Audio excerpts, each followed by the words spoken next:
Halo, Assalamualaikum warahmatullahi wabarakatuh. Kemarin waktu saya upload video short itu banyak banget tuh tanggapan positif dan banyak pertanyaan.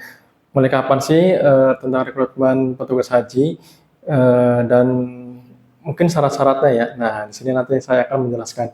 Oh ya, nama saya Dr. Fajar Putra Pratama. Buat yang baru lihat atau baru subscribe, akun saya ini akan menjelaskan tentang seputar kesehatan haji, baik itu untuk jamaah dan juga maupun untuk petugasnya, misalnya syarat-syaratnya dan juga persiapan bagi petugas yang ingin menjadi petugas haji dan berangkat ke Arab Saudi untuk menemani jamaah.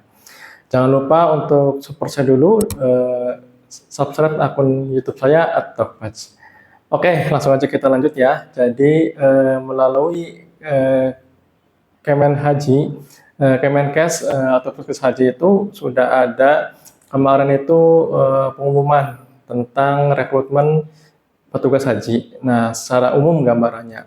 Nah, nanti kita akan simak ya untuk apa saja nih yang harus kita persiapkan dan mungkin syarat-syaratnya. Yuk kita lihat yuk. Oke, ini dia kita spill ya. Jadi dari dasar hukumnya dulu. Jadi dalam merekrut petugas ibadah haji itu pemerintah berdasarkan hukum, undang-undang dan juga peraturan dalam rekrutmen. Nah, seperti ini ada Undang-Undang Nomor 8 Tahun 2019 tentang penyelenggaraan ibadah haji dan umroh.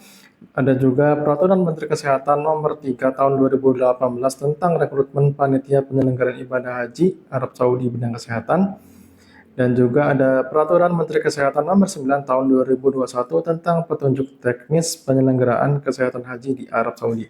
Nah, kalian bisa baca-baca tuh untuk sebagai gambaran umum ya atau brainstormingnya, prior knowledge-nya. Jadi di undang-undang ini atau di peraturan ini juga sebenarnya di dalam itu sudah dijelaskan secara umum gitu, seperti syarat-syaratnya, terus peraturan-peraturannya, mungkin job desk-nya. Jadi kalian bisa ada gambaran tuh sebelum ikut tes atau sebelum belajar, kira-kira kayak apa sih di sana tuh, ngapain aja ya kita sebagai petugas kesehatan, dan juga kita tuh gimana kerja timnya gitu, ada berapa orang dan dengan siapa aja.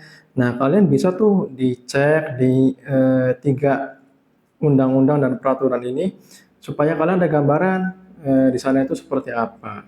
Seperti itu ya. Oke. Nah, ini dia next. Ini dia untuk kebijakan tentang rekrutmen petugas haji. Nah, ya, jadi di sini ada perbedaan di tahun 2023, 2024, dan juga 2025. Untuk 2025 nanti nih, kan akan dibuka di tahun 2025. Usia pendaftarnya dari usia 24 tahun sampai 56 tahun. Nah, ini range-nya cukup ini ya, cukup panjang ya. Jadi kalian yang usia di atas 30-40 tahun tuh ternyata masih bisa loh buat daftar gitu untuk jadi petugas haji, tidak menutup kemungkinan gitu. Jadi ini peluangnya sangat terbuka buat kalian agar bisa jadi petugas haji. Lalu juga ada persyaratan yang pernah bertugas sebelumnya. Nah, ini juga jadi salah satu peluang buat kalian yang belum pernah ikut, karena bagi petugas yang sudah ini kan di sini kan calon petugas kesehatan haji 2025 maksimal telah bertugas satu kali. Artinya ketika petugas kesehatan itu sudah 2 kali bertugas dalam kurun waktu 10 tahun, itu tidak boleh daftar lagi. Nah, kalian yang belum pernah ikut otomatis kan jadi peluang besar karena kalian belum pernah ikutnya. Jadi kalian bisa ini nih apa namanya, peluang, karena yang sudah daftar 2 kali tentu tidak bisa ikut. Artinya saingan pun akan lebih sedikit kan dibandingkan dengan yang kalian belum pernah daftar. Oke. Nah, ini juga ada juga nih tim rekrutmen seleksi provinsi tahun 2025 nanti tidak boleh ikut mendaftar sebagai calon petugas kesehatan haji. Nah, ini apa namanya, peluang juga kalian jadi berkurang nih. Yang tadinya udah 2 kali nggak bisa ikut, yang tadinya jadi anggota tim seleksi juga nggak bisa ikut. Nah, ini kalian harus dimanfaatkan nih peluang seperti ini. Nah, ini ada juga tentang pergantian dan penambahan petugas. Jadi eh, nanti akan diatur sih kalau misalnya ada pergantian petugas dan sebagainya. Tuh.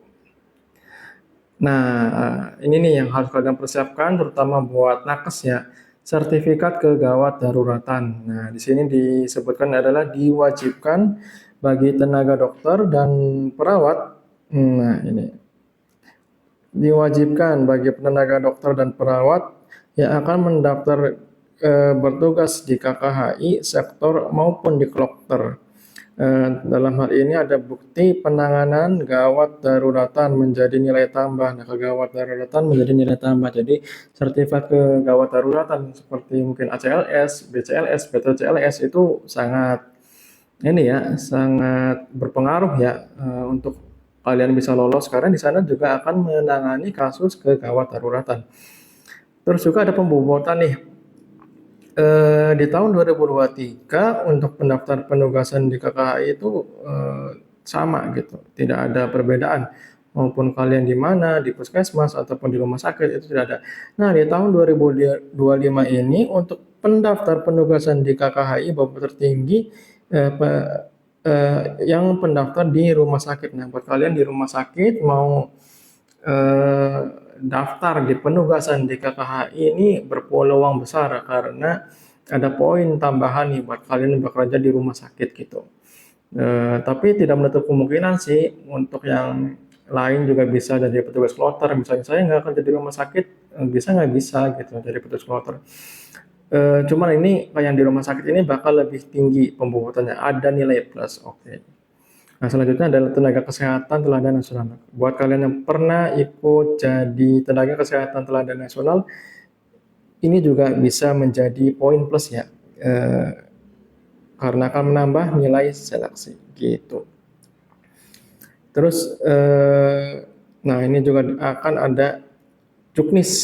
Nah, dalam rekrutmen. Jadi kalian bisa baca tuh juknisnya dan sebagainya sebagai tambahan informasi sehingga kalian nanti ada gambaran dan juga bisa mempersiapkan diri gitu. Nah, ini yang paling penting dalam proses rekrutmen, Puskes Haji tidak menarik biaya apapun. Jadi ketika ada orang yang mengiming-imingi sama saya pasti lolos, gitu. Itu bohong ya, hoax karena tesnya murni 100% kemampuan kalian akan dites baik itu saat online tes tertulis ya menggunakan komputer maupun nanti tes seperti kerja tim dan lain-lain saat nanti ada namanya kayak pelatihan ulang nanti di eh, sebelum kalian berangkat gitu.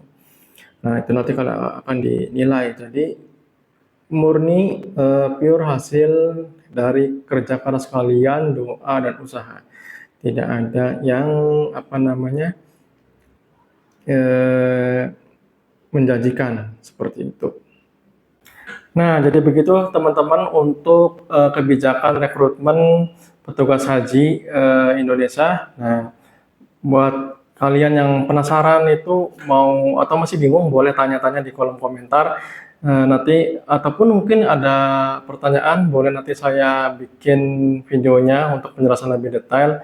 Nanti juga saya akan bikin video tentang alur dan juga prosesnya, syarat-syaratnya di kesempatan lain ya. Demikian, jangan lupa untuk selalu support akun YouTube saya agar bisa berkembang dan bisa memberikan manfaat bagi orang lain. Dan jangan lupa di-share video ini dan di-subscribe YouTube saya @Dr. Demikian, wassalamualaikum warahmatullahi wabarakatuh.